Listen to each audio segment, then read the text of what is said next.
So all of you can see the screen, right? Yeah.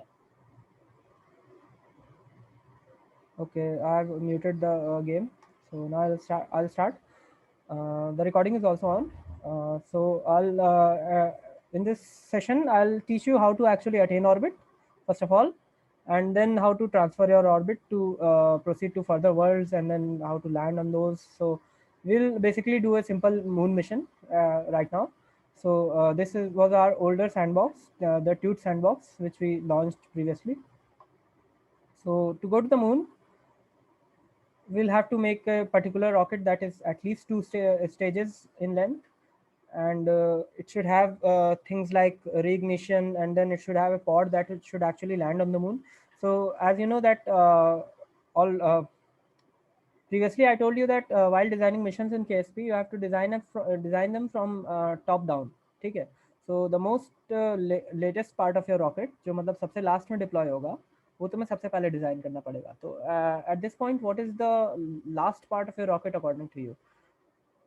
Basically it's the lunar lander, जो तुम वहाँ पे land करोगे moon के ऊपर. ठीक है. So you need something that can land you on the moon. Okay. So first of all, we'll need a pod. Okay, we are only taking one astronaut to the moon at this stage. I'll design a simple mission, not much complicated. So ठीक है ना. So I've introduced this command module, and then this command module of this obviously needs a parachute. What do you say? Like, should I design it for just one astronaut, or should I design it taking three astronauts with me? Your call. Tell me which would you prefer. Yeah, take three. Three. Okay, okay. Then I'll take three. I'll design a pod for three. Okay. So I'll take this pod. This is a three astronaut pod, and it should have an parachute. Of course, so parachutes are in utility, and this command module requires larger parachutes. So we'll stick in a large parachute to this. Then what it requires is that this command pod doesn't actually has an heat shield with it. Okay.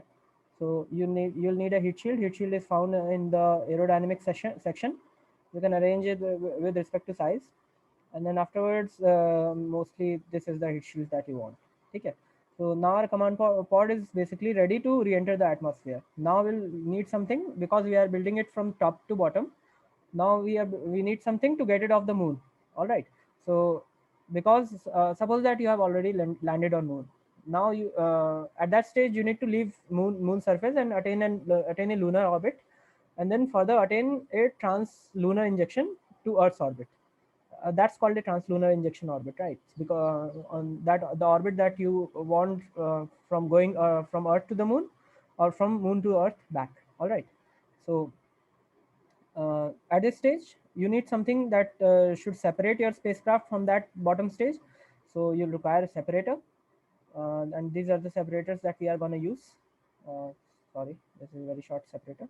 This is the proper sized separator that we need. All right. So this is our separator. We can just increase the height also.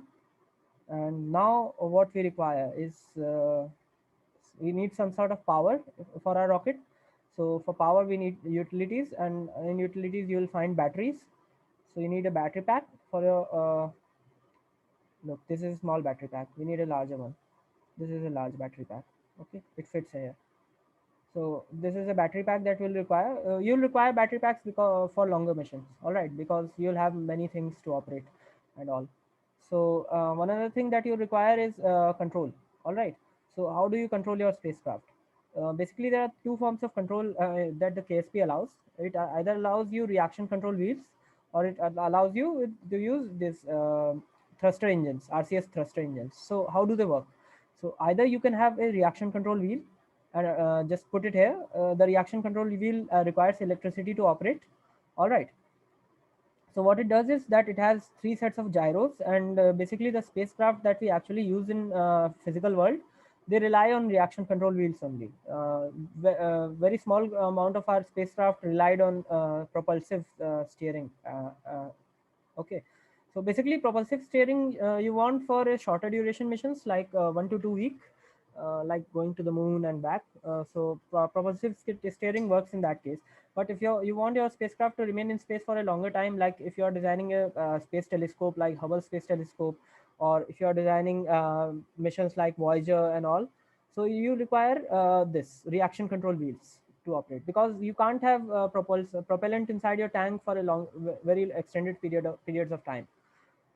So what reaction control wheel does is that it has three set of gyros inside of them. So on X, Y, and Z axis, when you launch, these gyros are rotating on their axis. So as you know that angular momentum of whole system is conserved, right? So they operate on the similar principle.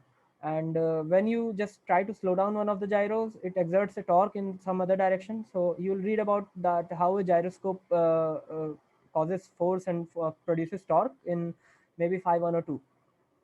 You might have read about it already, right? Hello, any of you? Have you read about the gyroscopic precision? Yes, No. gyroscope has been done. So eventually you'll read about that. So it basically tells you how, if you try to change the axis of a rotating gyro, so because of the tendency of conservation of linear angular momentum, it exerts a torque in some other direction, and the direction is basically not aligned with your initial force that you have applied. Okay, so these gyros also rely on this principle only, this reaction control wheels, that when you try to accelerate or decelerate some of the gyros, then it imparts you force in some other direction and steers your helps you steer your rocket ship. And for these you require battery, so therefore our battery pack is necessary at this stage. Some other tasks that you will require battery for are basically communications from your satellite, communications from your pod. So if you're going too far away, so your smaller antennas won't work. This pod actually has an antenna built into it that that has some range specifications. So although it will work till lunar orbit, but if we are going to some other place, suppose that we are going to Mars, all right, so we won't rely on this pod's antenna, because it does not have such an high gain to reach that place. We'll require to fit some other antennas to this pod at that stage. All right. So currently we are just using reaction control wheels. We are not using Vernier thrusters. That will use in some other demonstration, maybe possibly. All right. So now we must have what, a fuel tank, right? So suppose that you have already landed there. You have landed there with your fuel, all of that thing, right? So you need a fuel tank to just get your spacecraft off that lunar surface. So in this case, I'll use a small fuel tank. So what is the motivation behind it? So basically, we are following a Apollo space program type of mission. All right. What we are planning to do is we are trying to go to the moon using two-stage or three-stage spacecraft that will see depending on our mass. All right. And after reaching the moon, we want to land on the moon with the help of some upper stage of our spacecraft. And then when we land, we want to just leave that lander there with all of its fuel. And although in Kerbal Space Program it's very easy to just land on the moon with single stage and then leave the lunar orbit with some other stage. All right, but still we will try to like do the Apollo Space Program thing as closely as possible, because that's the real deal and that's more physically accurate. So now we'll stick some engine to this spacecraft. So right, I was talking about what we are planning to do. So we are planning to land on the moon with our upper stage of our spacecraft. All right, and then we are going to explore the moon, and then we plan on to just disengage from our first stage, and we want to have some other engine and some other fuel compartment that steers us into the lunar orbit and then further into the Earth's orbit. And then we want to ditch all of this and then return to Earth. All right. So that's what we plan to do. So currently all of this, and yeah, we require an engine afterwards. So because the moon is almost a vacuum, so we can actually use vacuum optimized engine in this case, and we require very small engines. We don't require big and hefty engines, right? So we'll use a small engine like this. Okay, this is an engine, and it's basically it attaches towards the side of your rocket instead of attaching in the base. So to attach this engine, we need to just turn on this symmetry. We need three of these engines, and we need to toggle snap. All right, we have toggle snap and we have toggle symmetry.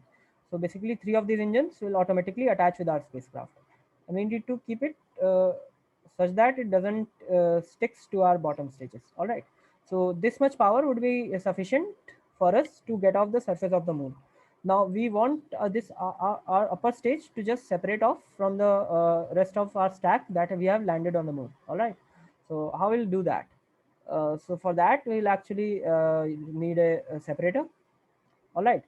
Apollo program did many things very differently from all of this that we are doing, as you see. So what happened is that they took a command module, all right, and they had a landing module. Okay, so command module just launched from Earth, and then they rendezvoused with their landing module, and then they went on to the moon. The command module actually stayed in lunar orbit while the landing module landed with two astronauts, and one astronaut was still aboard the command module, and the command module circled the orbits around the moon while the astronauts that actually landed on the moon explored the surface. So after that, after the exploration was done, the lunar lander actually just attained a lunar orbit by firing its engine, and then rendezvoused with this command module that's still in the lunar orbit. And then the astronauts were essentially transferred from the landing module to the command module, and the command module came back to Earth. I understand that all of which that I've told might not have might not have clicked you, because I'm talking very loosely without any diagrams. All right, but so we aren't doing exactly the Kerbal Space Mission, Apollo Space Mission at this point, because we are planning to just land whole of our thing inside of space and not leaving any astronaut in orbit like the Apollo space program did.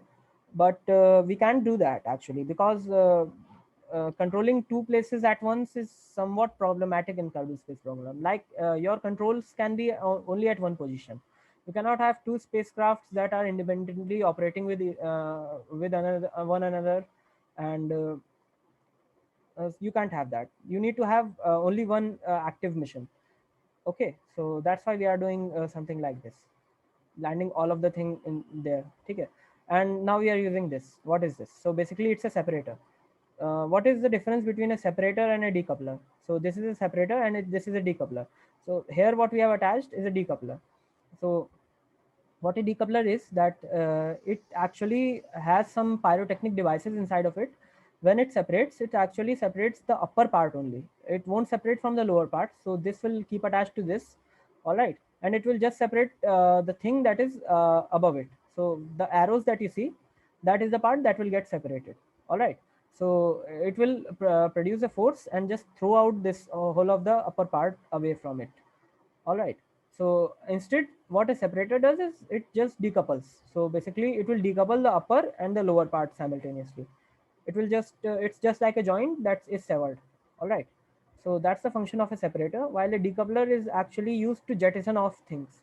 So if you have something up above the separator decoupler, so it will just get pushed off from the lower stack with some force behind it, and that force will be provided by the decoupler, while a separator won't impart any force to your devices. It will just act as if no connection exists for the between these two devices. All right, so we use a separator, and then we'll go on ahead with our lower stages.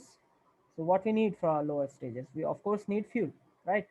So we'll introduce a fuel tank. Yeah, so there are several types of fuel tank that we are using. This was a smaller fuel tank, and this is a larger fuel tank. So why larger fuel tank, if you'll ask? So of course, because while landing you have much larger mass to land, and while launching you'll have a much smaller mass to launch, because all of the lower parts would be on ground actually. All right, so we'll need a fuel tank to land, and we'll need an engine to land, of course. So what engine we'll use? We are using this engine. So basically it's a space optimized engine. If you see it, that it has an ISP, you'll see that it has an ISP. Let me see. So its ISP is 315 vacuum. How do you know that it's an space optimized engine? Here you can see that, look, you are given engine ISP. It's 90 above sea level. ASL means above sea level, and it's 315 vacuum. So basically, you have read that we have told you that the higher the ISP, the better the engine performance is. So you can see that this engine performs almost 5 times better in vacuum than at the sea level. All right. So basically, that tells you that it's an vacuum optimized engine. All right. Other engines won't have an ISP ranges like this. Like each and every engine tends to operate better in vacuum. But if you see this engine, this is a mainsail engine. It's meant to be operated at sea level, and it mostly acts as the primary engine for all of our spacecrafts. So for this, if you see that you have ISP of 285 above sea level and an ISP of 310 in vacuum. So not much difference in ISP, you see, but that was a massive difference in ISP in this engine from 90 to 310. How do we know like which engine is like good enough for which mission comparatively? So comparatively, you need to just have higher ISPs. The engine which has higher ISP would be more efficient. You will need to travel with less fuel. So as you understand that this engine has two ISPs, one for vacuum and one for the ground level. All right. So you automatically know that this engine, while at sea level, only offers 90 ISP, 90 seconds of ISP. All right. While this engine at sea level offers 285. So what's better for ground? Of course, this engine is better for ground level. All right, because it's offering 285 at sea level. While this engine, it is of course offering 350 in vacuum, but it's offering only 90 at the sea level. And on the other hand, it's offering 350 in vacuum, while this engine, which is meant for ground, is offering only 310 in vacuum. So lower than that. All right. So like what how can we like what ESP is ideal for the moon mission suppose and what is just for the orbit No, mission? it isn't a Is there fixed a range? parameter. It isn't a fixed parameter. And also it's not a range. Kerbal Space Program, as you know, it comes with only a limited quantity of parts. With add-ons and all of that complications, you can actually modify your ISP and all of this by varying the fuel composition. You can do that, but currently we don't have that version of Kerbal Space Program. All right, so it comes with a few selection of engines, and you can choose within all of these only. Okay, so you will have to choose wisely because you have only these. ठीक है ना, तो मतलब तुम्हारे पास ranges नहीं है ये पता करने के लिए कि तुम कौन सा इंजन चूज करो. बट अब देखो मैंने यहाँ पे ये इंजन लगाया, so what's my motivation behind it, मैं कैसे सोच सकता हूँ ये चीज. Like this is a vacuum optimized engine for upper stages, I know that. ठीक है, this is a vacuum optimized engine for upper stages, I know that. How I do know that, basically अगर तुम उनका shape देखोगे तभी तुम्हें थोड़ा थोड़ा समझ में आ जाएगा. लाइक जो जिस इंजन का नोजल उसकी बॉडी से थोड़ा ज़्यादा कंपैरेटिवली बिगर होता है, वो engine normally vacuum optimized engine होता है. ठीक है, so this is an vacuum optimized engine, this is a vacuum optimized engine. Now if you see that ISP, this also has an ISP of 350 and this has an ISP of 345. All right, you see this is 345. So you'll say that they are almost identical in performance, but no, you would be wrong, because if you see the thrust, it only offers a 60 kilonewton of thrust in vacuum. And by looking at your spacecraft, you don't see that this spacecraft will work on just 60 kilonewtons. It will of course work because you are in vacuum, and any force that you give impart to the spacecraft will produce an acceleration. But the accelerations would be minimal in this case. While in this case, your engine provides 250 kilonewtons of thrust in vacuum. And that's better to just use such a massive, accelerate such a massive upper stage of your rocket. All right. So that's why I'm using this engine. You have some other Nice. vacuum optimized engine, like this is a vacuum optimized engine. This is for further smaller spacecrafts. This is an ion engine. See, this is an electric propulsion system. And what's the great thing with this is if you will see its ISP, it basically boasts a ridiculous amount of ISP, 4200 in vacuum. So basically it's very efficient, but the downside is that it only produces 2 kilonewtons of thrust. So it doesn't require fuel, it doesn't require oxidizer. Instead, it requires just xenon gas and electric charges. So it changes this xenon gas into ions and then accelerates it behind it with the help of electric fields. All right. So that's how these ion drives work. We'll talk about ion drives in further sections. So this mission, like when do you use this sorts of engine? Basically, if you have certain mission that has a very long way, like if you are planning to go to some celestial body which is very far away, and you aren't going there in a hurry, all right, you are just sending a space telescope, suppose that, on another celestial body. So you'll use ion drive, which has 10 to 20 years to just operate and just go there. While if you are sending something that is more pressing, like if you are catching an asteroid, so you'll require powerful engines to maneuver and then just catch that asteroid, because you don't have 20 years to plan your mission ahead. All right, everything can be done with this electric propulsion system also, in the same way that it can be done with this, but you'll have to just plan your mission even further with these engines in further time ranges. All right, so that's the difference. And then you have an aerospike engine. Aerospike engines also boasts very ridiculously high amounts of ISP, and they are different. Basically, we'll talk about how an aerospike engine is actually different from a nozzle engine that you see here. So like if I attach an aerospike engine, suppose that, what does it looks like in front of this nozzle engine? See, this is an aerospike engine.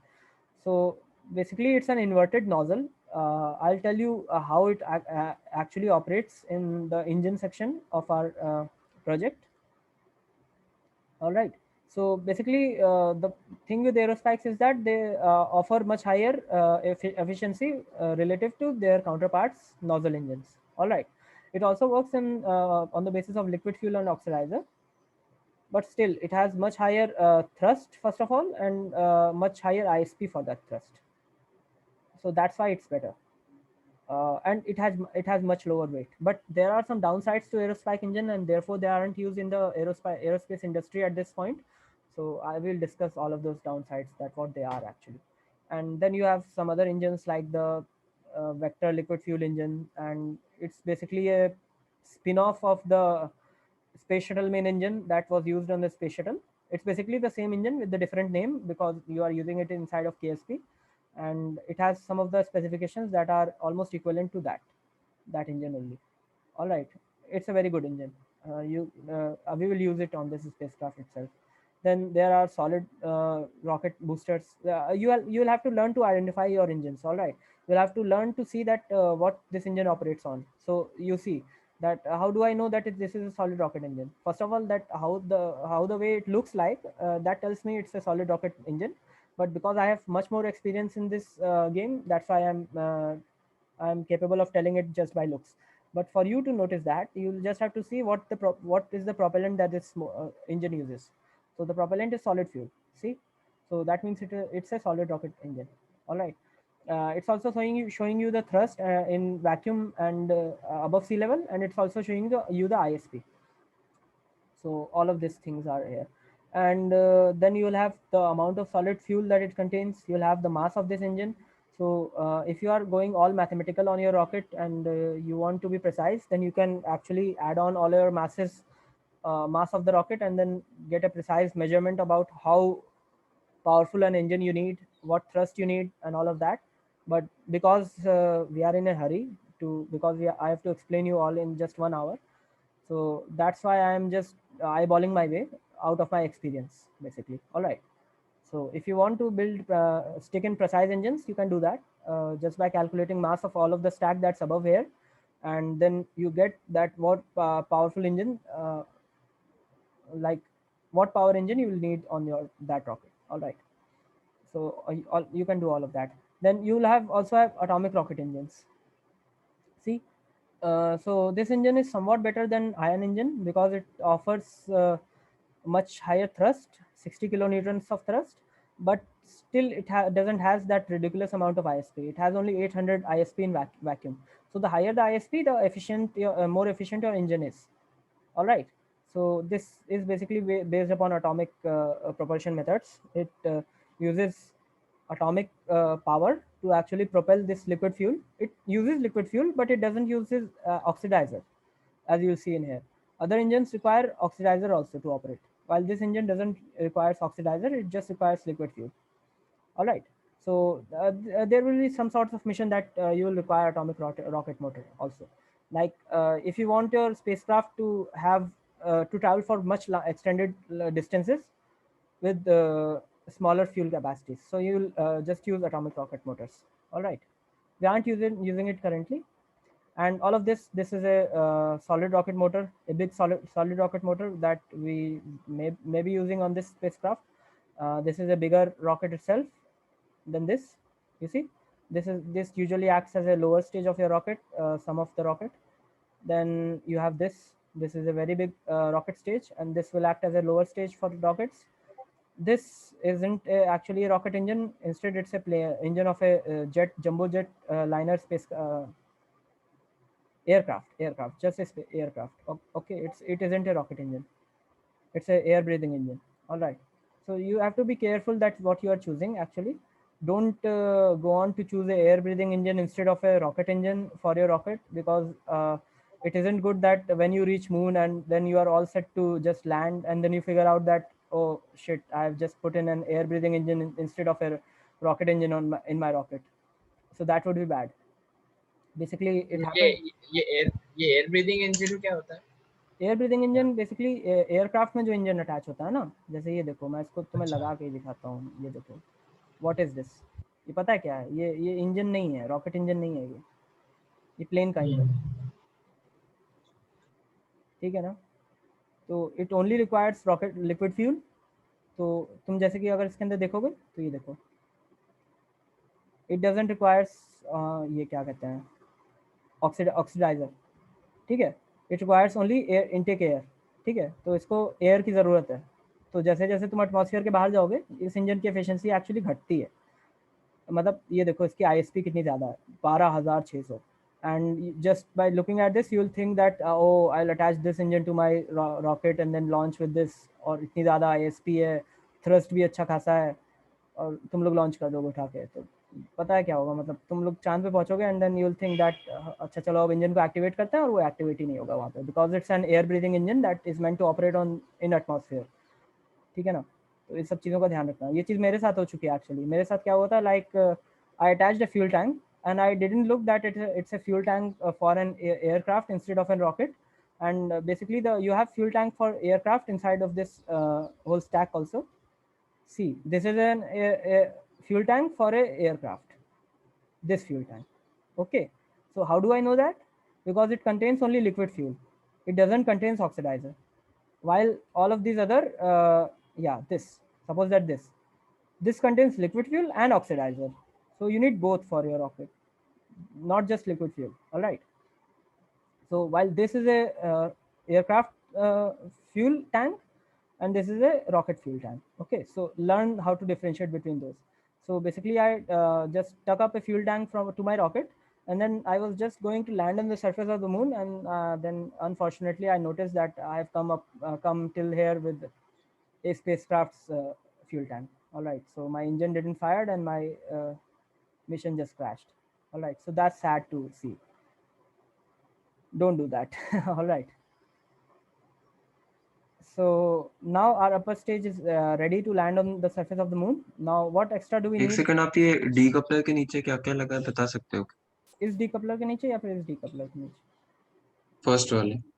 First वाले के नीचे देखो, सबसे पहले तो हमने decoupler लगाया, and then we attached battery pack, then we attached तुम्हारा क्या कहता है, reaction control wheels, a fuel tank, engines, stack separator, fuel tank, engine, ठीक है, समझे ना। तो बेसिकली मैं दोबारा से ब्रीफ आउट कर देता हूँ। Like you have a decoupler, this decoupler behind this has a battery. So अब तुम लोग पूछोगे मेरे से कि why aren't we attaching this battery to this spacecraft? What happens when this spacecraft separates and your battery dumps your battery? ठीक है, तो बेसिकली क्या होगा कि this spacecraft also has some of the internal power of its own, and we will be separating this lower stage from this our rocket at the very later stages of the mission when we begin to enter the Earth's atmosphere. All right, so this will have enough electricity for it to steer through the atmosphere, don't worry. This battery we require only to operate all of these lower things that we are going to operate. All right, okay. And also, how can you figure out the amount of fuel required to to reach moon. It may happen like we will stop at the lower Earth orbit itself. Yeah, of course. I can't figure out the amount of fuel reaching. So basically, I told you that I am just eyeballing my way because I have experience with the spacecraft. I have launched this sort of spacecraft to the moon, but you for yourself have to try out maybe several combinations. I know that this fuel tank is enough for taking me to the moon because I have tried it. All right, you'll have to figure out for yourself that is this fuel tank is enough for you to reach the surface of the moon. All right. Do we just need to do hit and trail, or there will be a data telling the There is a data. gravity There of is a data. moon? There is a data. See, you have liquid fuel 720. All right. I mean, not this. I mean, for reaching moon, or for this weight, how much fuel it consumes, like, or Actually, we gravity of have. moon and gravity of the Yeah, Earth. yeah, yeah. Actually, we have told you that. Uh, you see that you have a concept of specific impulse, and that's actually counted in seconds, right? So basically, if your specific impulse tells you that how much amount of fuel your rocket uses for how much amount of time it fires. All right. So you need a certain delta V to reach from Earth's surface to the lunar orbit, and then from lunar orbit to the surface of the moon, and then back. All right. So that's the change in velocity that you require. So you can calculate what amount of change in velocity that you want to do whole of this procedure, right? To go from Earth to the moon and then back. It's just a simple potential energy calculation. The kinetic energy that you impart your spacecraft from the surface of the Earth to the moon and then back. And then you add certain amount of delta V to overcome the atmospheric drag also. All right. So you have a certain amount of delta V for your rocket, that this much amount of change in velocity I require from my rocket from all across all the different stages to reach a certain place. All right. So when you have the delta V, then you just perform that ISP calculation that maybe Sunny has told you, and that then using that ISP calculation, you just take out that how much overall ISP you need for your rocket, and then automatically you adjust all of these things. So we have told you that it's a very mathematical process. All right. It has so much of mathematics, in fact, that if we just sit along doing it, it will take too much time for us. And rockets aren't launched by just people like us who are in their second year of degrees, right? They are launched by professional engineers who have very long experiences with these things. So they perform lengthy calculation based upon all of these things, that how much air drag your rocket will experience in the lower atmosphere, and then how much delta V your rocket requires to just exit the atmosphere. Then they will calculate the delta V that is required to attain orbit. Then they will calculate the delta V required to translunar injection orbit, and then what delta V is required to land on the moon, and all of that. So you just calculate whole of the delta V, and then you distribute across whole of your rocket. You give some of the delta V that you require to get off the atmosphere to the lower parts of your rocket. How do you know that how much amount of fuel you require? That you have that equation, right? The ISP equation, which Sunny told you. So that will just tell you that for your particular engine with a particular ISP, how much of your fuel does that engine requires, and from that you calculate that the amount of fuel. All right. It's a very complicated procedure if you understand, right? Because suppose that you are having an engine, and it has a very high ISP, it has a very high efficiency, but it doesn't offers as much thrust that your rocket needs to even take off. All right. So that won't work. You'll require higher powered engines, and that would change the ISP. Then you will have to do the calculations once again, and it will take days and days and weeks to do all of these calculations. It isn't a very simple procedure. But currently in KSP, I'm just eyeballing my way. I'm telling you again and again this, that I'm just eyeballing my way. I have experience with these rockets that I've landed on the moon for myself, and that's why I know that which parts I have to attach and which parts will go where. All right. If you want to figure out for yourself that what you will do for your design, then you'll have to just keep in mind certain things that I'm telling you along with why I'm putting this part here and why I'm putting that part here. All right. So yeah, any other problem? Yeah, if you don't know the gravity of moon, you can't tell that how much thrust will should we require to Yeah, come out exactly. of moon, Exactly. You need to know the gravity of the moon. And the interesting where thing is it that is available. the gravity of the Kerbal moon is actually 40% lesser than our original moon. It's actually all in the documentation of Kerbal Space Program. Uh, Here, wait. I told you now that you have this KSPDF right here. All right, so it has all of the information about your celestial bodies. Like if you will go to the sun page, okay, it will tell you something about it. If you go to the Duna, uh, yeah, basically it has all of the information. It has the things that how lower the gravity of the moon is with relative to our original moon, and also you can search on the internet that what is the actual gravity of the moon. We will just tend to follow a strategy of overshooting things. We'll just make our rocket much more powerful than it actually needs to be to go to the surface of the moon. No matter that we'll actually waste fuel, we will waste funding, but still we will be safer. All right, so we are just doing it for fun, not for waste funding and all of these things. All right, so our rocket might be much more powerful than what is required to go to the moon. So we are making it in that spirit. All right, so now I have attached the engine. Now one more thing, this is the upper stage of your spacecraft that is going to land on the moon. So what else do you require to land on the moon? Of course you require an engine to slow you down, but you need something to actually hold you up on the surface of the moon such that you don't topple up there, right? You need to stand there in an upright position. So what is that thing? It's basically this. Here you can find legs for your spacecraft, landing struts. So they come in different sizes, and this is, I think, arranged with respect to sizes. So yeah, see, these are the struts that you require for your rocket, and when you attach them, they will just deploy like this, and then let your rocket stand up upright on the surface of the moon, such that your upper stage is capable of leaving all of the stack and then launching upwards. All right, so that's why you require this. You can also just right click on these and then click on start extended to disable that, and then they will just retract, and it will be more aerodynamic for your rocket, of course. Okay. So now what other things that you require? You'll require solar panels. All right, to take your rocket to the surface of the moon. So I'm attaching the solar panels. Okay, so solar panels are attached. Now we require some of the these. Most of the things are attached. We don't require battery with this part because we have already attached a battery here. All right, you may want to put in some battery of your own, but I don't think that's necessary. And other than that, we require one more thing, like our astronauts will come out of this hatch.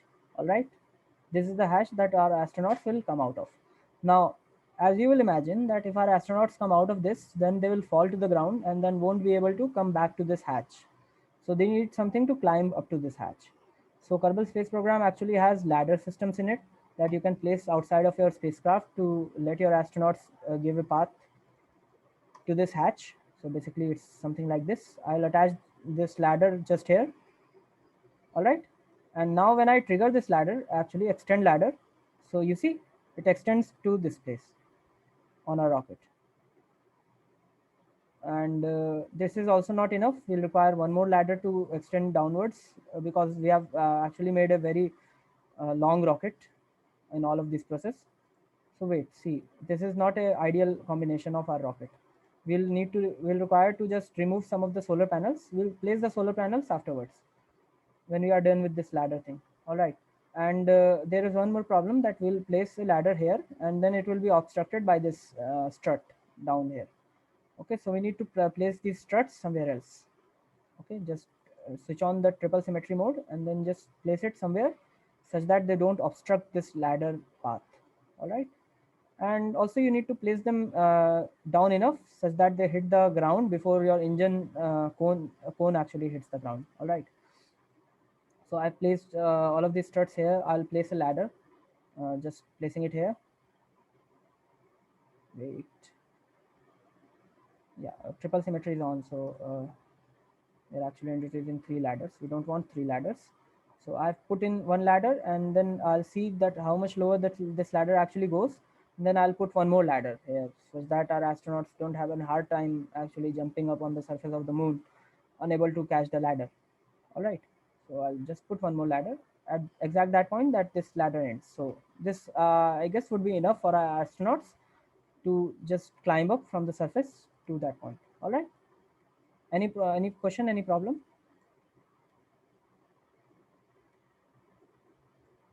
Hello. Where is the triple symmetry tool? Triple symmetry tool is here. You can cycle the symmetry in this part. All right, and just beside that you have snap button. So basically when the snap button is on, you can only place part in certain parts of your spacecraft instead of just continuously eyeballing your parts all of the way, everywhere. So I like snap button for placing. You can just turn it on. All right, you will immediately see the effects with that. And other than that, we require solar panels, right? So we'll just switch on the triple symmetry mode and place our solar panels. And now we are sure that our solar panels won't intersect our ladder because we are placing them after we have placed the ladder. All right. So yeah, now our spacecraft is coated with our solar panels. We can actually just switch on single powered this and place solar panel on the parts that ladder doesn't extend down to, here and here. All right, so yeah, it's done. So yeah, so our spacecraft is mostly ready in this state. We'll just start them retracted. So our lander is ready almost. Now, some of the things that your lander also needs to have is the science equipments. You are going to the surface of the moon without any science equipments, and that won't be good. So you need to carry thermometers, you need to carry all of these things. So these are just superficial things that you are attaching on for maybe just fun purposes. They actually don't matter. They matter in the real life, like, but they don't matter in the Kerbal Space Program thing. Oh yeah, and I'm just so stupid that I attached all of this space equipment right in the path of the ladder that I have put here. All right, so you don't need to do that. Just be careful that you clear your ladder of these science equipments, and don't block it with that. All right, it would be catastrophic when you land there. You have to be absolutely sure that what you are putting where, because once you land on the surface of the moon, then there is no going back. I mean, you will have to do the entire mission from the beginning to correct for any errors. So don't do that. All right, be very careful with this. So now we have made our upper stage, and good for you that the upper stage is the part where we require most amount of work to make, because you know this is such intricate part, and we'll have to just account for each and everything. Now we'll make the lower stages that will actually lift this rocket above the ground. All right, so now we'll require this separators, a big separator to separate it from the lower parts. Here we go, we attach the separator. Now we'll plan on to put our lower stages. Hello, any questions? Hello.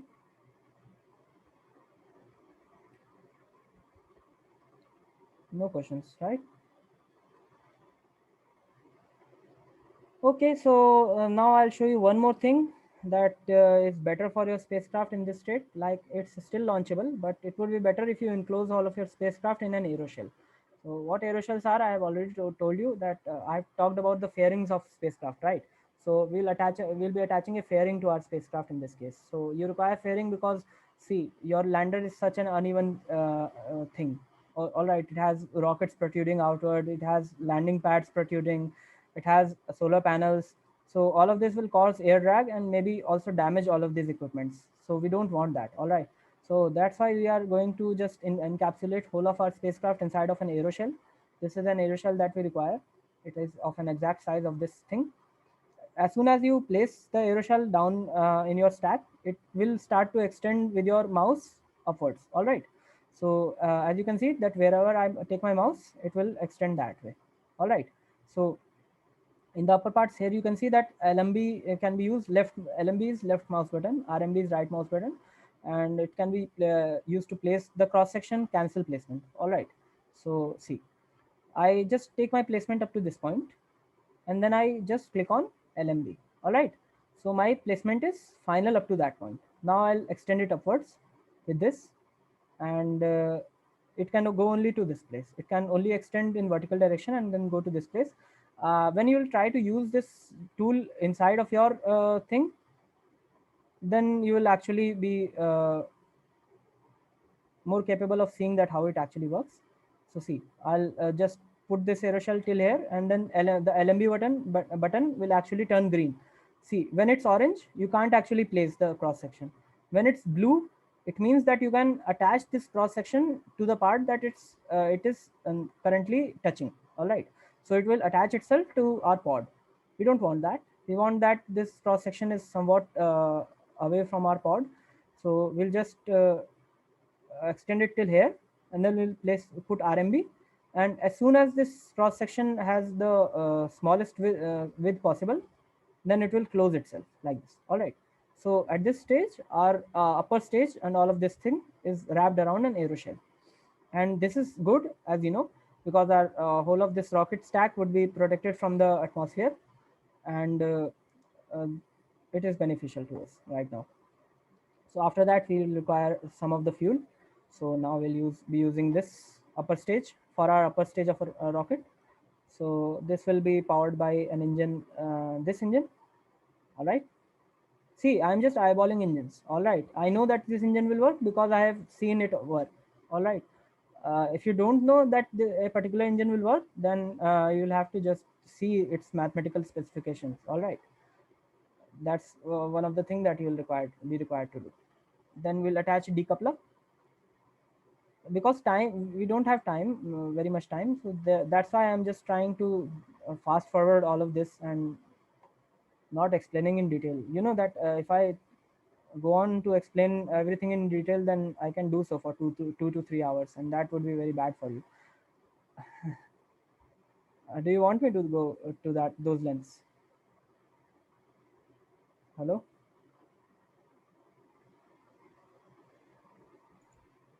Not today. Yeah, of course, you have a mathematics exam tomorrow, right? So no, on Monday. All right. Yes. Yeah, I think it will be all right. We won't be having a session tomorrow. Instead, we'll be having that on Tuesday. So we have accommodated you for that. I think you'll thank us for this. And yeah. So this is our second stage of our rocket. Now we require a lower stage. And for lower stage, we require even more powerful rockets. So we'll require an adapter which goes from smaller sections to larger sections.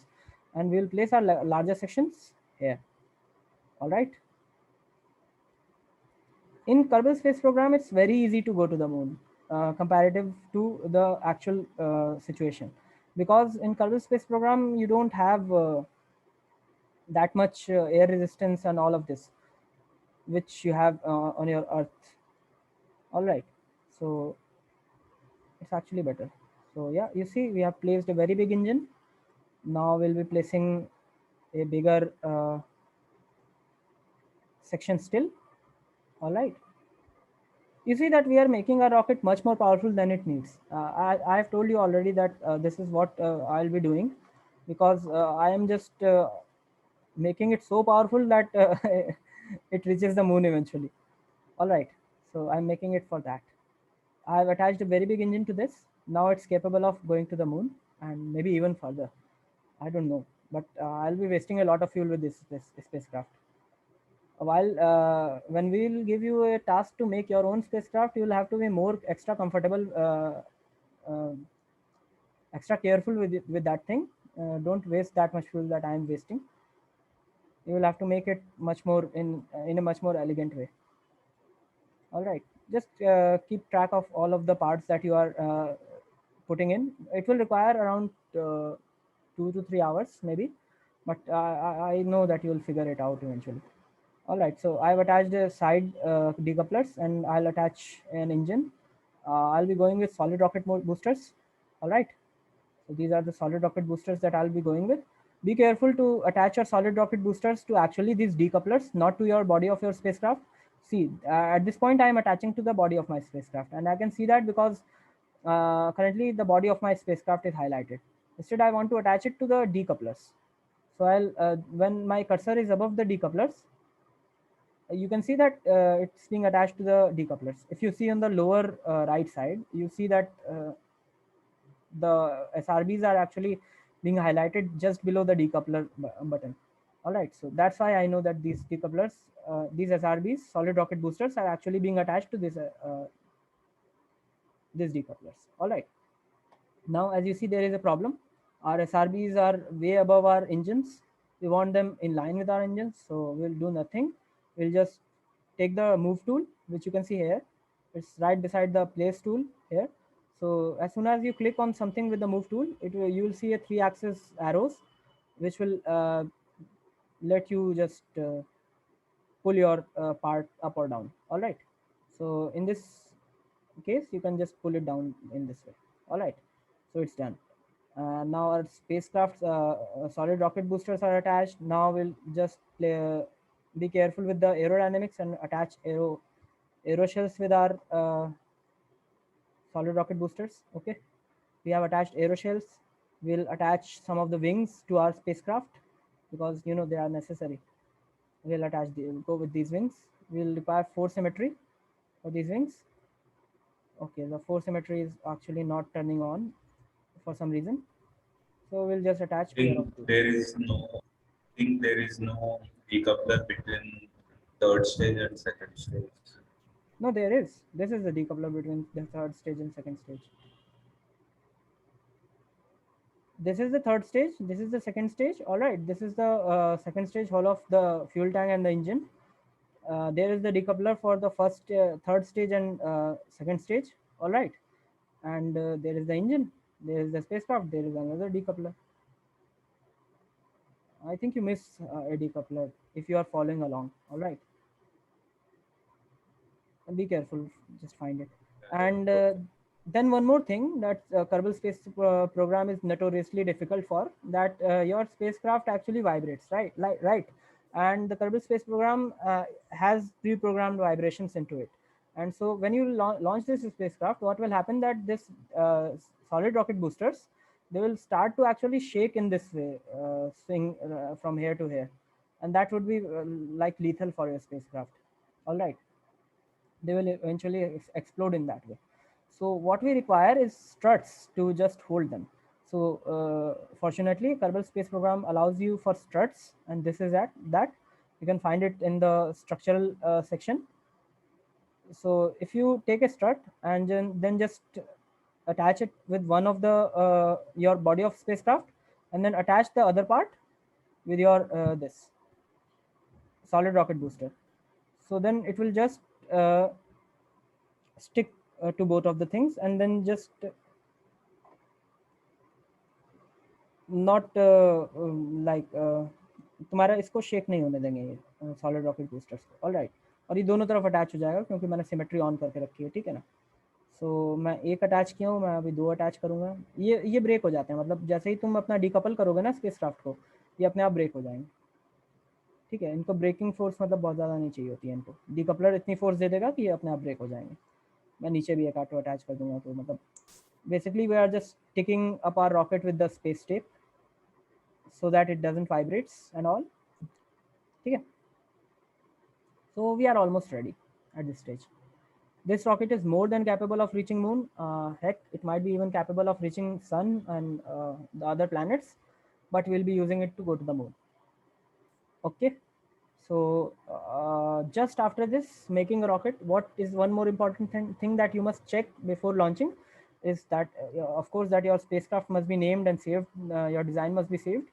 Apart from that, you require to see that your staging is all right. So look at your staging. Remember, there is a slang, check your staging in Kerbal Space Program. So you'll always have to check your staging. Just see, these are your solid rocket booster and they are igniting. in the first stage. Then you have decoupling, and then you have this engine igniting. You don't want that. You want your main engine and solid rocket booster to ignite simultaneously. So we'll just pull them down, and they will ignite simultaneously. Then the solid rocket booster will get dumped, and then this part will get dumped. This engine will fire.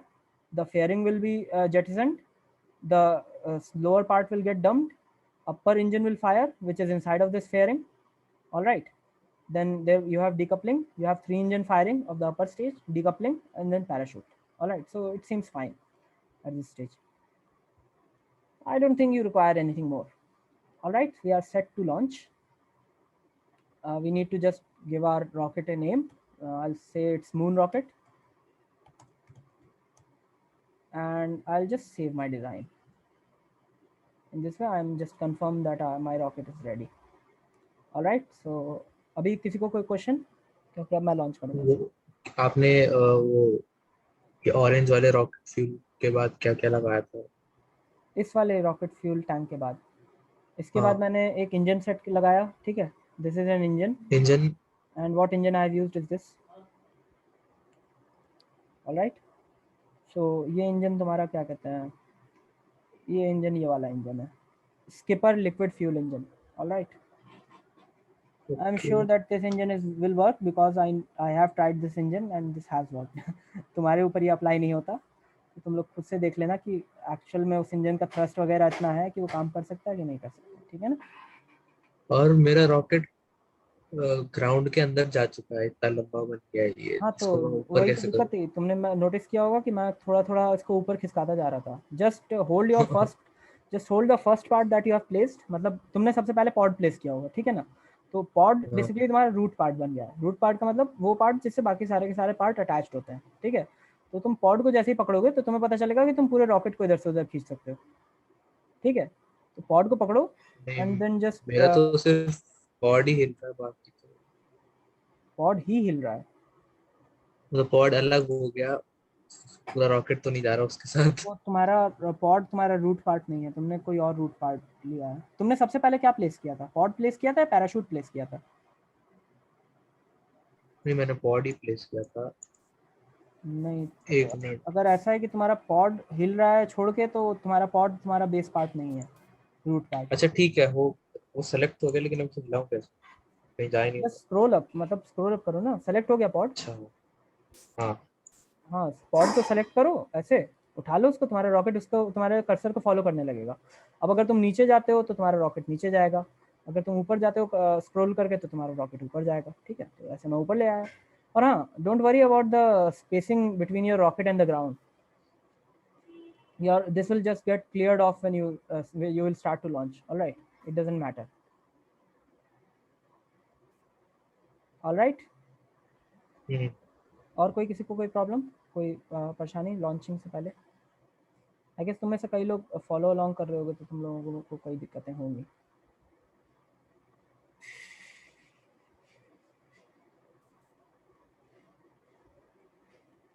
Now there is one more interesting things that you can check.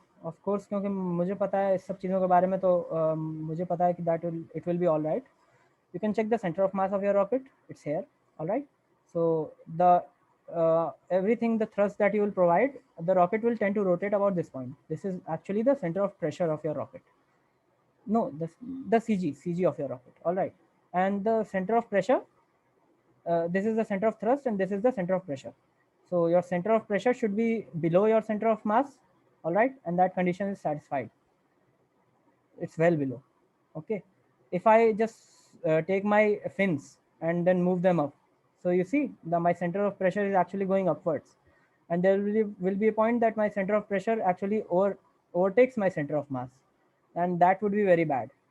In that situation, my rocket will tend to flip in the opposite direction and then point towards ground. I don't want that. All right. So I want my center of pressure to be well below my center of gravity. Okay. In this way. All right, I think everything is sorted out. This violet thing is the center of thrust. I have told you also about what is the center of thrust. It is the point where actually all of the thrust from this engines will tend to give an equivalent on. All right. So that is that. I'll just switch off all of those overlays and then just click on launch. I'll save my rocket for once again. Okay, there is a problem. My engine has again somehow slipped up there in staging sequence, and I don't want that. Just be extra sure just before clicking the launch button that it isn't the case. All right, save it and then again launch. It happened somehow. I don't know that how did it happen. Did it happen?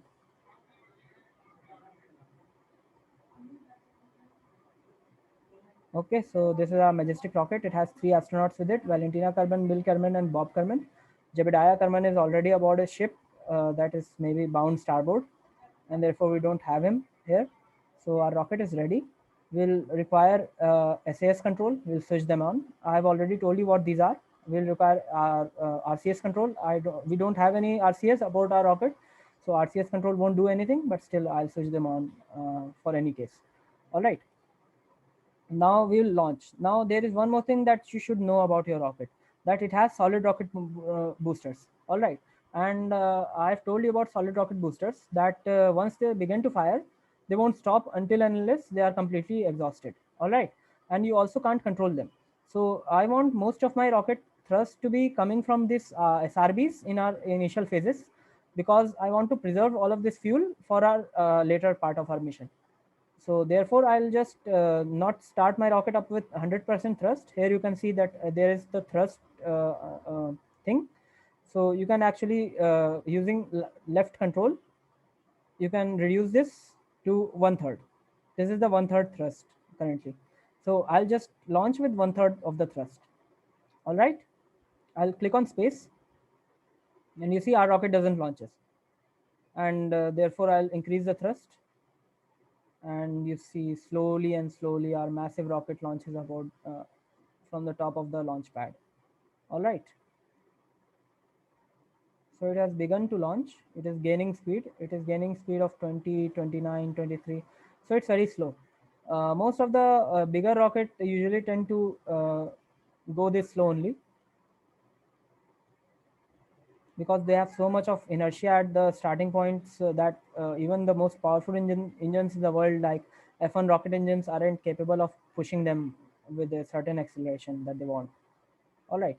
So here you can see our solid rocket fuel is being drained quickly. Our liquid rocket fuel isn't being drained at that rate that our solid fuel is. So our solid fuel is basically acting as the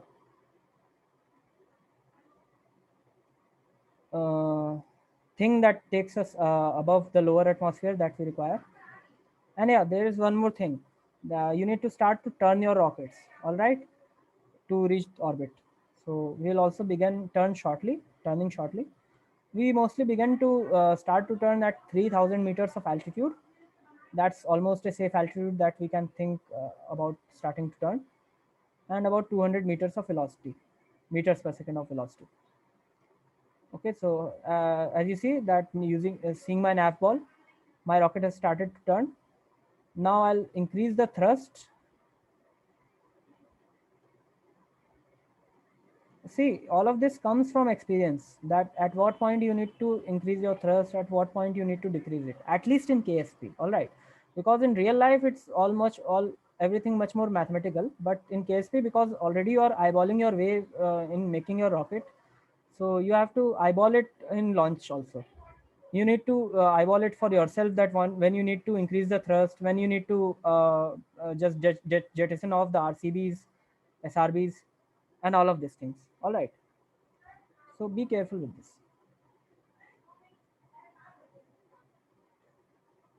I might have told you at one point that doing KSP is much more of an art than science at this point, because although you might do enough of nerdy stuff and mathematics, but it is a game, and you have to treat it like a game. It's not actual physics.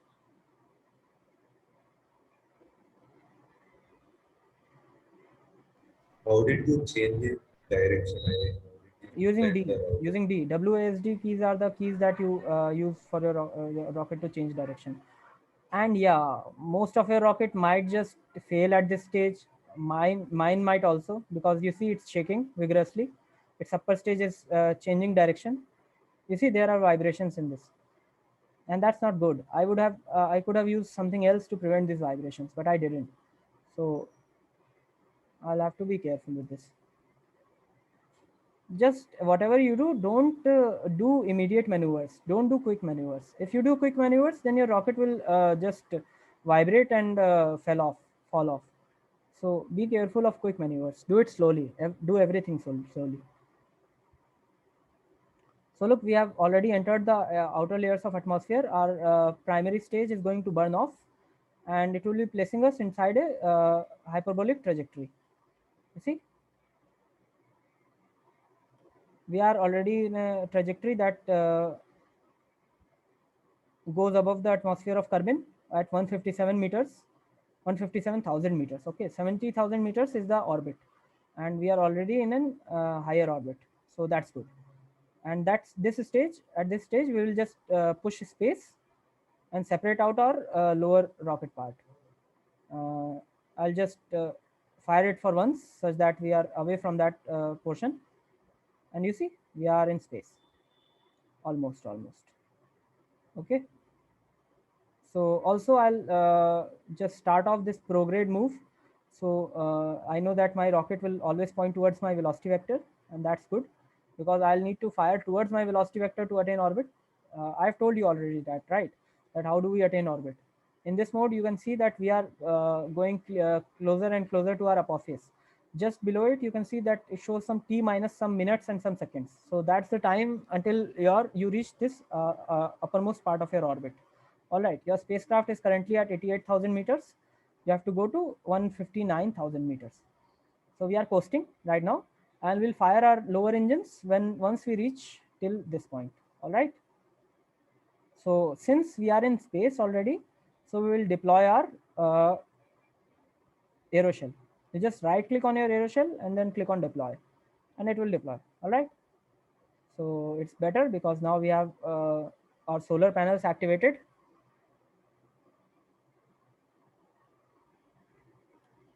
All right.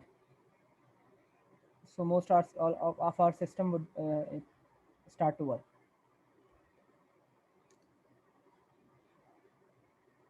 We are still coasting. You can just increase your time and be careful while time wrapping that you don't go ahead apophis in any way. If you go ahead apophis, then it's literally impossible to attain orbit. So just be careful of not to cross this apophis at any point. If you cross it, then it's literally you are doomed. You will just crash into the ground at that point. So we are reaching apophis, and it's just 1 minute till we reach apophis. We'll start to fire our engines at about 40 seconds, t minus 40 seconds. Why? Because I feel so. All right. I have much experience with these things, but you can try with yourself that exactly how much time do you need to switch on your engines before apophis, so that you don't cross this apophis. All right.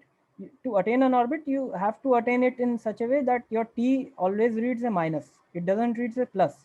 If it reads a t plus 45 seconds or t plus 10 seconds, it means that your apophis has actually crossed you on your back. All right. You don't want that. So as you can see that this t minus has currently stopped reading downwards. That's because we are now not currently accelerating towards apophis. Instead, we are firing off our engines and we are trying to attain an orbit. All right. It's also better to fire our engines towards a plane of ground that helps you in achieving orbit. Like, see, if I fire it like this, so what does it mean basically to fire it towards ground? It means that in the plane of ground, sorry, it means that you want to just increase your velocity parallel to the ground, and therefore you don't need to fire it upwards because you have attained already enough height that you don't want your apophis to increase from now. But firing it parallel will help you attain orbit. Okay, so as you see, we have already drained our half of our fuel tank. It was a smart move dropping the aeroshell because aeroshell has some mass, and if we have dropped the aeroshell, then we are sure that we won't have to carry that much mass with us. All right. So see, I am still behind the apophis. If I would have crossed this Apophis and then started to fire my orbital burn, then it would have been impossible to attain an orbit, because I would be falling in that case. Before Apophis, I'm still rising. I still have some of the distance to climb up the orbit. So therefore, it's easier to attain an orbit before Apophis. But if you, after crossing above the maximum point also, if you use more throttle, it will Yeah, you will have to use uh, ridiculously more amount of throttle, right? So see, now my orbit, because my Apophis is rapidly rising away from me, then I know that my orbit is beginning to circularize. How do I know that my orbit is beginning to circularize? You see, my periapse is actually coming to the point that of me, and Apophis is going down. So what is periapse? It's basically, what is periapse? It's the point that is nearest to the Earth. All right. It's the point in the orbit when your spacecraft is nearest to the Earth. If your spacecraft's current location becomes your periapse, then what it means that you are currently at the lowest point, and it means that you are going to go to the highest point, which is Apophis, and it's basically ran away from us. Okay, because we have increased our altitude so much that this point which we are currently at is trying to become the lowest point, and instead the Apophis is the point that is opposite to us in the orbit. Okay, so now when the Apophis runs away from you and the periapse tries to come to you, then you know that your orbit is almost a circular orbit and you have circularized. All right, and here you can see that our spacecraft is ready. We have circularized and we will be in orbit forever. We won't fall anywhere. Okay, so as you can see, I can just fast forward and have multiple orbits around Earth, and it won't matter. I won't fall down. Okay, so I won't just do that. I have much important things to do. I'll point my spacecraft towards my velocity vector, and instead what I will do, I'll begin a translunar injection. All right, so how to do that? One more thing with orbital dynamics that I need to tell you is that at whatever point in orbit you are, suppose that you do something at this point. All right, so as you might have guessed that it's not evident that anything will happen to you at this point right now. So I am here at this position. I fire thrusters, I stop my velocity, I do anything, I fire normal, I fire anti-normal. Nothing will happen to the orbit at this point. It won't show immediate results. All right, what will happen is that if I fire at this point, so this point will begin to rise up, the point that is actually farthest away from me, because as you can imagine, that this point will have the most amount of this perturbations from whatever you do right here. All right, so this is a golden rule with orbital dynamics. Like at whichever point you are, the opposite point is usually affected. All right, not the actual point at which you are. Okay, so just that is the key, and keep it in mind. All right, so now if you zoom out, you can see this is the orbit of moon. This is moon. All right, it's 11,000, I don't know, yeah, 11 lakh 40,000 kilometer ahead away. All right, so what we have to do is raise our orbit to the orbit of moon such that we intersect with that orbit.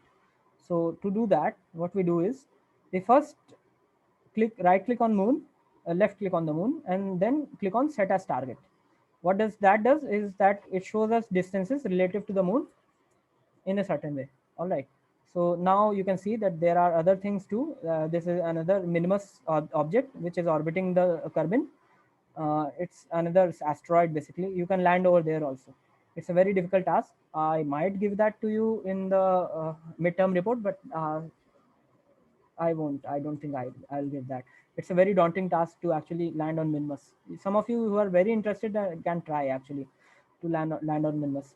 So now, what is the concept behind this? That if you see that these two lines extend from our orbit to the lunar orbit.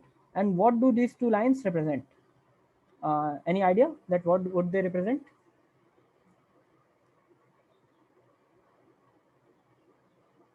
Hello?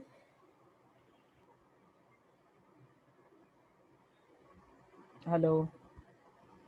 it be nearest and farthest distance of No, actually it isn't the nearest and farthest distance. Minor Actually, axis. It's the point at which the lunar orbit actually intersects our orbit. See, our orbit and the lunar orbit won't be in the same plane as the lunar orbit won't be in the same plane as our orbit. All right, you agree with that, right? So our orbit will have some, although they are very close in this situation, but suppose that you see the Minmus orbit. Look at this. It isn't in the same plane as the lunar orbit.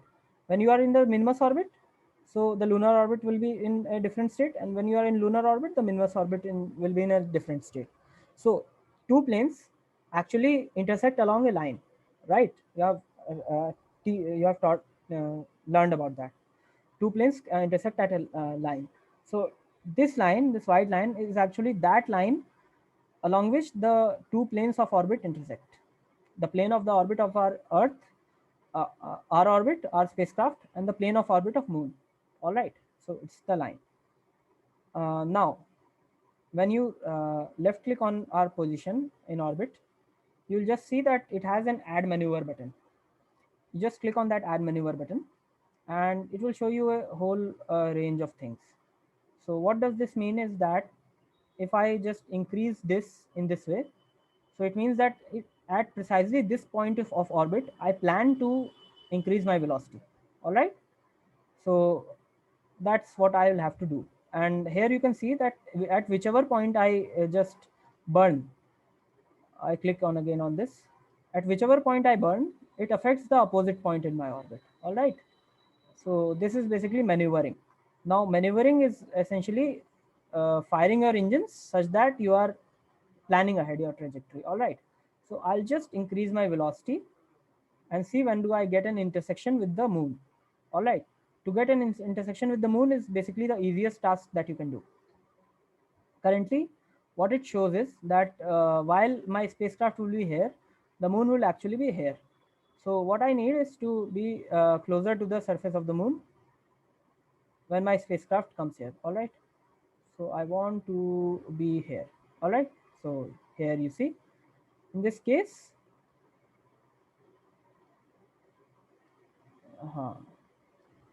see, I have gotten an intersection with the surface of the moon at this point.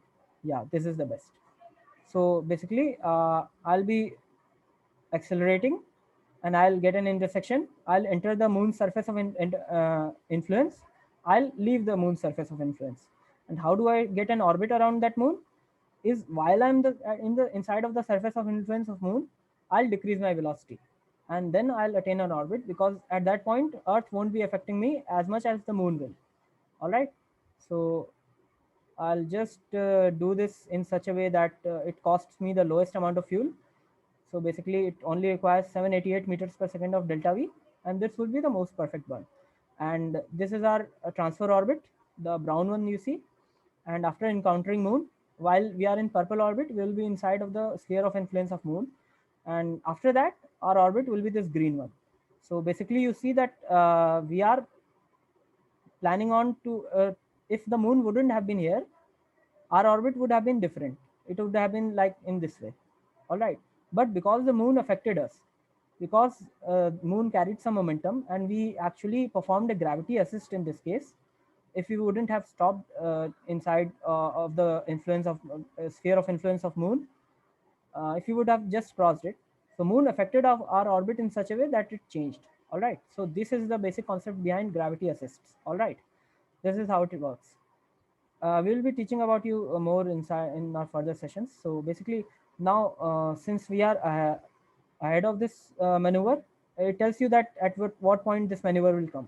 You see, it tells you minus 34 minutes 19 seconds. It means that we will have to wait until 34 minutes, then that we rotate around our orbit and come to this point. You can accelerate that basically by clicking on the trajectory anywhere, and then just click on wrap to next maneuver. So your spacecraft will time wrap to the next maneuver, which is this. You can have multiple maneuvers in your spacecraft planned, and it all works fine. Basically, it's very technical at some points. You can do whatever you like. You can course correct your trajectory while going to the moon. You can do many other things. So now we are almost at the point of maneuver. All right. So our maneuver is of course very close to our velocity vector, because we are doing nothing but just increasing our velocity. So it will be naturally just beside our velocity vector. But to be more precise, you can actually click on this button. It will point your spacecraft to the direction which your maneuver actually wants your spacecraft to accelerate in. So you can have your maneuver in many different ways. You can have normal, anti-normal, and speed up and speed down all mixed into one maneuver. All right. But finally, it will just have one direction and it will just have one velocity. So that's the resultant that you get. And that's what this button is, maneuver point. All right. So just pressing it would point your rocket to the direction which overall maneuver requires for you to be in. All right. So basically, you don't need to just accelerate and then just point prograde and normal and anti-normal sequentially to perform an maneuver. You can do it all in one step. All right. So see, we are actually past our maneuver. It's 6 seconds. So we'll just accelerate at with Z. So we require 700 and around 700 meters per second of delta V, which will gain somewhat from our lower stage, and then we'll get again the rest of it from our upper stage. All right. So the estimated burn was 23 seconds, but we overshot it. Basically, to perform a maneuver, one of the key thing is that you smear out your maneuver. You know that your maneuver requires some amount of time to actually take place, right? Like it required around 20 seconds of maneuver to for this thing to work. So if your maneuver is approximately maybe 10 seconds, then just do it in such a way that you have 5 seconds before the maneuver and have 5 seconds after the maneuver. Then your maneuver would be basically more precisely located at around that region of time. All right. So it's basically eyeballing, and we have done it very wrong at this point, because I was telling you at some things.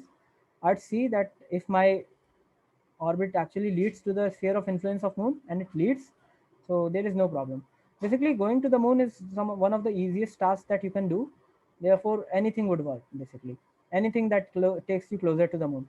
But there are other objects in the Kerbin solar system that are more difficult to reach, and they will require you to perform much of the precise maneuvers. All right. Yeah, and now I'll just accelerate my time and then reach closer to the moon. See, now I'm going closer to the moon. Moon is coming towards us.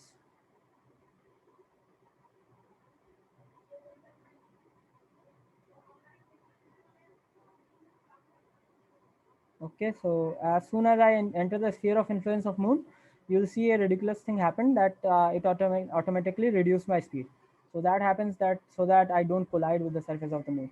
All right, I can manually increase my speed too. So see, now I'm very close to the surface of the moon, and I'm almost in the sphere of influence also. So what I'll do is that I want to establish an orbit around the moon. I want to establish an orbit, and currently I have very high velocity to establish an orbit. I cannot establish an orbit in such a way. So what will I do? Any of you, anything? What do you think I should do? See, I am currently उल्टा कर दे velocity जो मतलब एक revert inverse वाला आता था हाँ, ना मतलब अभी मैं जा ऑप्शन रहा हूँ, मेरे पास बहुत ज्यादा काइनेटिक एनर्जी है. आई am in the sphere of influence of moon. मैं उसका ग्रेविटेशनल पोटेंशियल को फील कर सकता हूँ, but I have more than the escape velocity. ठीक है, तो that's why I will escape. Currently my trajectory is such that I will escape. So I don't want to escape. All right, so I want my velocity to go down. That's why I will revert fire my engines in the opposite direction to attain an orbit. But at what point should I do that? Should I do it here itself to establish an orbit, or should I do it at Periapps, which is the closest point to the surface of the moon? Of course, I should do it at Periapps, because at that point I'll have the tightest orbit around the moon. If I'll do it at this point, then I'll attain this sort of orbit, a bigger orbit. I don't want that. I want a tighter orbit, and that's why I'll do it at the Periapps. Okay, so I'll just go ahead and wrap to Periapps, Anywhere you just left click and then click on that point, it will wrap to that point. All right, so it's a very useful tool at that stage. Okay, so now I am very close to the moon. You can see the moon. We will be landing there soon. And yeah, we are almost at the periapse, which is the closest point to the surface of the moon. All right, now we are pointing in the direction of our velocity vector, but we want to point opposite to the direction of our velocity vector for a burn, such that we reduce our velocity. All right, so we'll just click on retrograde, and that will point us opposite direction. All right, and now I'll go in this mode, toggle menu mode, and then I'll just fire my engines. All right, then you will see a very interesting thing starts to happen. Now look what will happen. First of all, you'll see that my velocity is getting slow. All right, it's going 500 meter per second, then it will eventually go 4, and then less and less. All right, but you'll see my orbit is actually becoming circular, and then see what happens. It became an ellipse, and then eventually it became a circle. All right, so now I have such a low velocity that I can orbit the moon indefinitely at this point. So I have reduced my velocity from this velocity of from Earth to this point. All right, so now I am in a circular orbit around moon. Now one more thing is that you can see that my orbital inclination has changed drastically. So basically what happens is that any of the deviations that I had during launch are actually amplified at this point, because from there to here it's a very long distance, and any angle that my spacecraft might have had gone wrong at that point has enlarged and then caused my orbit to be in such a way. I mean, it's not in the plane of the orbit of the moon. So I need to correct my orbit. And how do I do that? Is just wait once, just let's see the moon. All right, so see, we are so close to the surface of the moon, and Apollo 10 astronauts would have seen such a view while they would have just orbited the moon and came back. Apollo 11 actually landed, so we'll do the Apollo 11 stuff rather than doing the Apollo 10 stuff. We won't just orbit the moon, we'll land on the moon also. Okay, so to correct this orientation of orbit, we just plan a maneuver. We'll click and add maneuver, and what we need to do is to correct this orbit is we'll just need to point this. What is this? This is called I don't know, sorry, I forgot. Normal and anti-normal. We'll need to point anti-normal. All right, we pointed anti-normal, so you see the orbit actually corrected somewhat, and we can point ahead and below. You can just basically eyeball your way. All right, it's a very difficult task to correct an imprecise orbit. Basically just see the point at which your orbit is intersecting your thing, the orbit that you want, and just do it in such a way that it normalizes. And also don't forget to just adjust in such a way that see, each and every maneuver adds to your velocity. All right, you don't want much velocity, you want less velocity, otherwise you will just abort out of the orbit.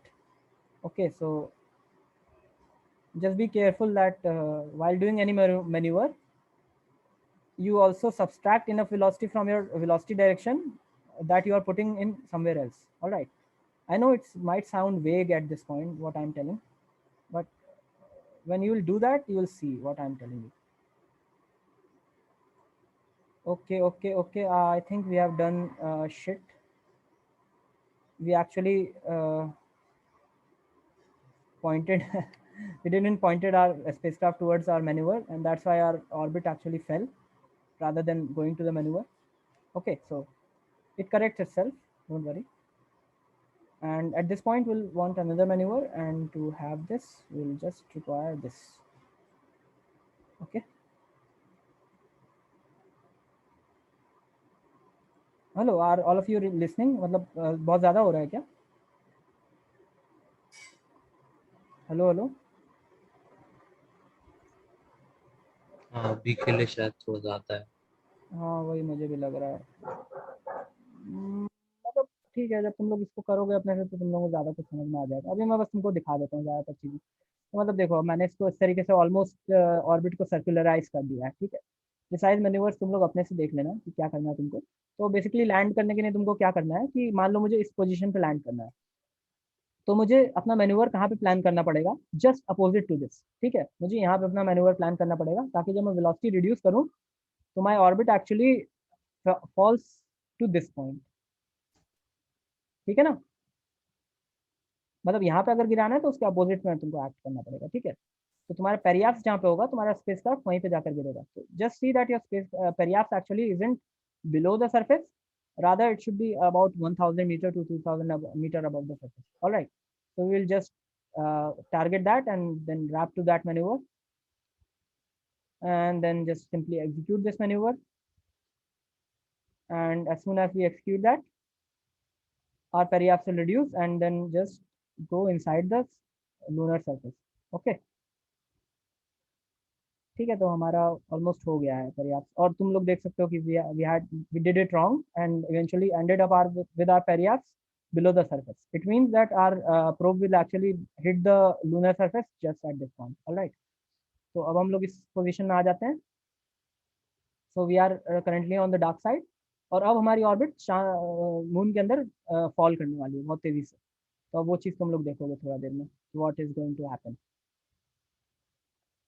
ये देखो, मैं fast forward कर देता हूँ थोड़ा सा, and then you will just see that we are going to hit the moon. Okay, अभी फिलहाल मैं रेट्रोग्रेड पॉइंट कर देता हूँ अपने स्पेसक्राफ्ट को, क्योंकि मुझे अपने स्पेसक्राफ्ट को रोकना होगा ना। Obviously we are going to hit the surface, so you will have to point opposite to your velocity vector such that you are capable of landing.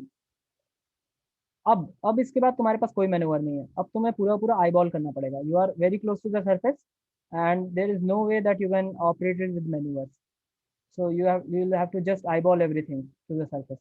All right, इसका ध्यान रखना। and we are just too close and we should reduce our velocity. So as you see, currently we are very high above the surface of the moon, and जैसे ही हम लोग अपना velocity reduce करना चालू करेंगे तो we will begin to fall. All right, तो तुम लोग करेक्ट पोजीशन देख लो। मान लो कहीं पे भी लैंड करना है, suppose that we want to just land outside of this crater, हम लोग थोड़ा सा आगे बढ़ेंगे and then we will just fire off our engines. Alright, also it would be better that you just turn on stability assist here rather than pointing our retrograde. You'll see what will happen, because why did I do this? So I'll just press Z and I'll begin cancelling out all of my horizontal velocity. All right, what I have built up. Okay, so as soon as I begin to cancel out all of my horizontal velocity, what will happen that my vertical velocity will remain, and this velocity vector will go up. Okay, so that's what I don't want for my pointing to follow that velocity vector. Instead, I want to first reduce my horizontal velocity and then just go to the ground. Okay, there is a problem. See what happened. We just ran out of fuel. All right, so it's very bad at this state. तो तुम लोग समझ पा रहे हो ना मैं क्या कह रहा हूँ? हाँ, hello.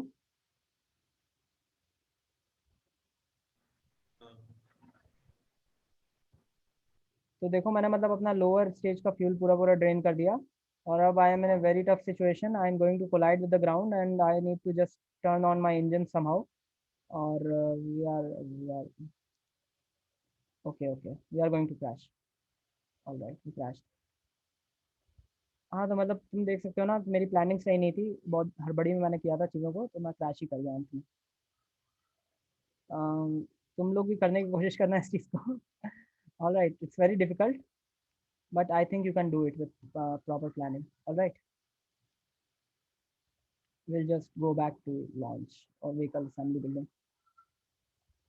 But you took maximum fuel capacity, right? Yeah, actually. No, we Is did there something any wrong. further?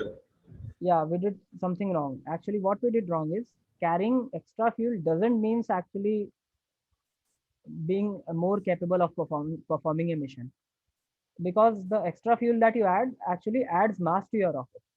It also provides you the way to get out of that, propel that mass, but it adds mass, right?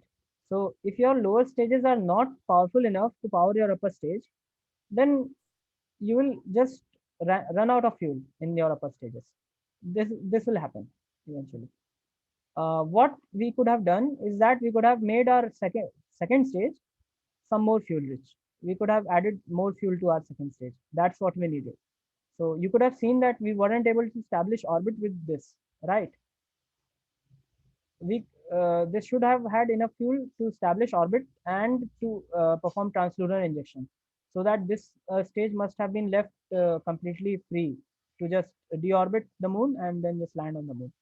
Okay, so we could have subtracted the fuel from this and added to this, so that our rocket would have had fuel for attaining orbit. All right, that's what we did wrong.